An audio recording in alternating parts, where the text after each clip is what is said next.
our Union of Nations, now being led by a man who says a second Scottish independence referendum would be absolutely fine by him. A party that once believed in patriotism, with a leader who reformed the army. Jeremy Corbyn has disowned and rejected the core values of Labour's most loyal supporters to put his own extreme ideological obsessions first. And that is why at this election, I am determined to offer every community a positive alternative to Jeremy Corbyn's shambolic and economically irresponsible approach and the coalition of chaos that would prop him up and put him in number 10. A coalition of chaos would mean more debt, fewer jobs, higher taxes, and it would weaken Britain's negotiating position on Brexit. Let's be clear, the consequences of Corbyn at number 10 are real. Higher debt has real consequences on small businesses. Higher unemployment has real consequences for ordinary working people. Higher taxes have real consequences on families. And a weak Prime Minister would have no real bargaining position on Brexit. So I will fight to win every vote and strive to earn the trust of all our people, because everyone in our country counts and everyone has a stake in building a better future in the months and years ahead. And that better future is within reach.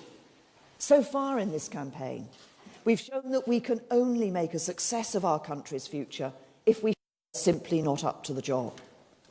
We knew before that getting the right deal with Europe would be challenging, but we've seen during this campaign just how difficult it will be.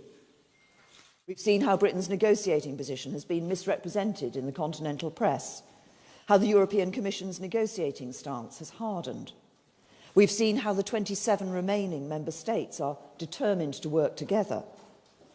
We've seen that they mean business, but so do I.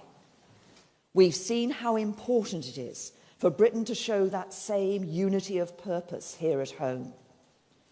And we've seen how now more than ever, we need to be led by a Prime Minister and a government that has the strength to stand up for Britain. A Prime Minister who is prepared to say without equivocation that the United Kingdom will leave the European Union. We will regain control of our money, our borders and our laws. Over the next few weeks, we will be setting out a positive approach, explaining how we will take advantage of the enormous opportunity that lies ahead for Britain as we leave the European Union.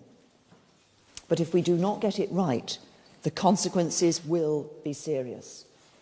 And every day between now and polling day, we will be warning that a weakened Brexit bargaining position will be felt by ordinary working people across the country, because getting Brexit right is central to everything. Get it wrong in 27 days' time, and we will lose the chance to build a stronger, more prosperous country with real opportunity for all. And so far during this campaign, we have shown that Brexit is not simply an end in itself. People did not vote simply to change Britain's constitutional status, but to bring about real improvements in their lives, their communities, and the futures of their children and grandchildren. So we've begun to set out the policies to do it. Capping people's energy bills so that working people get to keep more of the money they earn. Protecting people's pensions from unscrupulous bosses. Tackling the burning injustice of poor mental health provision. Investing in our armed forces to keep our country safe. We've learned a lot already during this campaign. And next week, when we release our manifesto, we will set out in detail the 5 great challenges we face over the next 5 years and lay out what we are going to do to tackle them. We will make it clear that we cannot continue to duck these important challenges, and we will be straight with people about the trade-offs we must sometimes make, because that is what leadership is all about.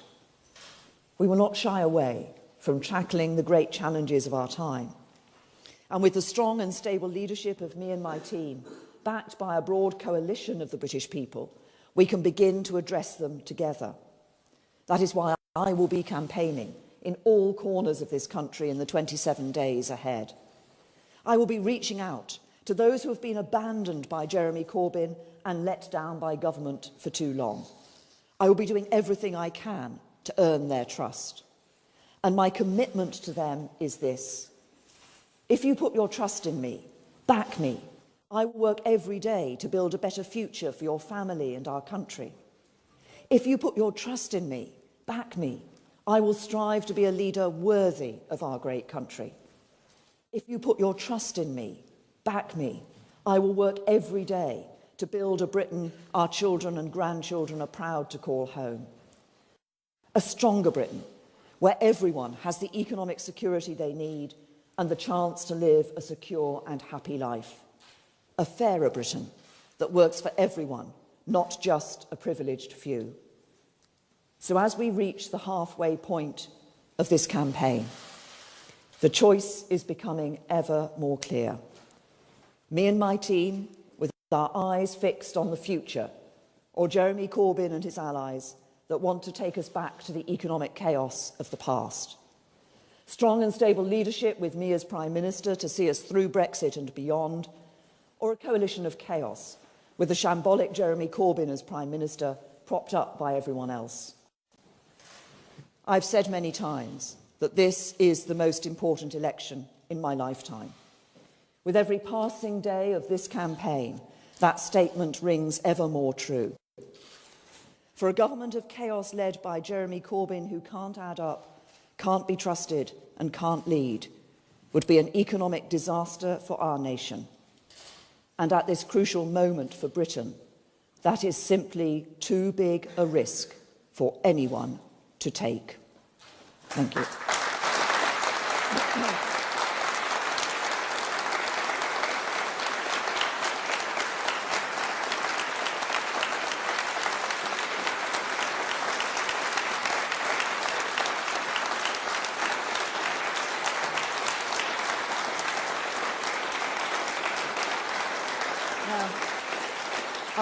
I'll take a few questions from the media. I think I might actually, I normally take broadcasters first. I think the Newcastle Chronicle is here. Is that right? Is Mike here from the Newcastle Chronicle? Yes? Hi, welcome to the North East. For 7 years, the North East has probably suffered more than any other region in the UK because of austerity. Education cuts, hospitals crumbling. We've even got the largest food bank in the United Kingdom. You've played a major part in that government for 7 years. What possibly could you offer the North East? What could you offer to the North East that would reassure them that you can actually fulfil all the promises you made today? Well, first of all, let's look at what has happened over the last 7 years here in the North East. We see that unemployment is down by almost a third. We see that there are actually more doctors and more nurses in the NHS in the North East. We see that over 47,000 more children are in good or outstanding schools here in the North East, getting a better opportunity, a better start in life. But as I said in my speech, as I look at the North East and look at the future, first of all, when I stood in the North East back 25 years ago, I stood in County Durham for election to Parliament, and there were quite a few Labour voters in that constituency. But what I found when I talked to those Labour voters were people who were really patriotic. They loved their country. They took great pride in their region. They wanted to see a better future for themselves and their children. They wanted to see good school places for their children. They wanted good jobs in their region. Now, if you look at those issues, it's not the Labour Party who is offering that to people. It's the Labour Party. Jeremy Corbyn, as I said, he didn't sing the national anthem. He's refused, he said that we might consider abolishing the army. He's not prepared to defend our country. And they would wreck the economy, and that would mean not more jobs and better paid jobs, but fewer jobs and businesses going under, and less money to put in the NHS and schools. It's the Conservative Party, it's me and my team today, who are offering people that brighter future by building a strong economy that will provide the funding for our schools and hospitals, by building the strong economy that will encourage the growth of businesses, creating new jobs and higher skilled jobs and higher paid jobs, and by changing education so we ensure there's a good school place for every child. That is a brighter future for our country. It's a brighter future for the North East, and it's what I and my team are offering at this election. I will take Laura. Thank you, Prime Minister. You've said you wouldn't duck the challenges of our time. You've talked a lot about patriotism today. Would you think it patriotic to join the United States in more strikes against Syria? Or will you rule out having a parliamentary vote on that when you return to Parliament, if you win? Look, we are, as you know, the United Kingdom is part of the coalition that is operating in Syria and Iraq with the United States, but with other countries too, to ensure that we are acting to defeat Daesh, that terrorist group that poses a real threat to us here in the United Kingdom, but also is working not just in that action, but diplomatically with others to ensure that we can see a stable Syria for the future and a political transition for Syria away from Assad. When I look at the decisions that I'll be taking in terms of defence and foreign policy, there's one thing that will drive those decisions, and that is that those decisions will be taken in the British national interest. Sky. Thank you, Prime Minister. Robert Nisbet. Is it true that the Conservative Party is selecting candidates with a softer view on Brexit in order to avoid what your predecessor called yesterday an extreme Brexit? Yeah. We are selecting the candidates who are going to do a good job as members of Parliament for their constituencies when they're elected. We're selecting candidates who will listen to the issues raised by their constituents, who will campaign and work with a Conservative government to provide a better future for those constituencies. And we're selecting candidates who will stand up, and every vote for whom will mean that we're strengthening our hand in those Brexit negotiations and getting a better deal for the United Kingdom. What we're doing is selecting good candidates around the whole of the United Kingdom. And ITV, sorry, Helena. Emily Morgan, sorry, ITV. Emily. Emily Morgan, ITV News. Prime Minister, aren't you living in a fantasy world if you really think you can win a significant number of votes from those working class Labour voters that you say you can here? No, and I would say to you, just look actually, I mean, Tynemouth used to be a Conservative-held seat. In recent years, relatively recent years, we've had a Conservative mayor in North Tyneside. So, you know, what matters, I think, when people come to that vote on June the 8th is the crucial choice that they will face about the future of this country and about who they want to see leading this country, because there is only going to be one of two people Prime Minister on the 9th of June. It's either me or Jeremy Corbyn. So the choice they face is that strong and stable leadership, a vote for me and my local candidates that will strengthen our hand and strengthen the UK's position in those Brexit negotiations, or a vote for any other party that would risk putting Jeremy Corbyn into number 10 with a coalition of chaos that would wreck our economy and be weak in those Brexit negotiations. That is the choice that people will face. It's not about how they have voted before. It's about the choice they will be making for the future of our country at this election. Yes. Thank you, Prime Minister. Ben Glaze, Daily Mirror. If a Tory government is re-elected on June the 8th under your leadership, by 2022, will food bank use have gone up or down? Look, nobody wants to see food bank use in this country, but food banks are not something that has suddenly happened in the last few years. We saw food banks being used under the last Labour government. One of the issues I challenged the last Labour government on when I was in opposition was the fact that they refused to let job centre staff point people to food banks when they were really in need and could have benefited from them. Now, we changed that. But if you're going to deal with the issue of food banks so that people don't have to go to food banks, what you need is to ensure you've got a strong economy with higher paid jobs so that people are able to provide for themselves and their families. And you don't get that by making billions of pounds of spending promises with, as I've said in my speech, a manifesto that some say has a black hole of £30 billion in it. Labour's policies would wreck our economy. That would mean fewer jobs. That would mean fewer people without the income to support their families. Yes. Good afternoon, Prime Minister. Claire Ellicott from the Daily Mail. You've spoken of the challenges facing as one of those challenges? And can you absolutely rule out any increase in post-death taxes to provide funding to tackle it? We absolutely recognise the pressure on social care, and we do face a challenge of an ageing population and how we ensure that we can provide for that ageing population. And I've always said on social care, I think there are short-term, medium-term and long-term solutions. In the short term, more money has been put in. Obviously, councils were given the opportunity now for the 3% precept for social care in this and next year. We have, in the budget, put £2 billion more into social care. But there's a medium-term issue about ensuring best practice is prevalent around the country. And the long-term issue is about the sustainability of social care for the long term.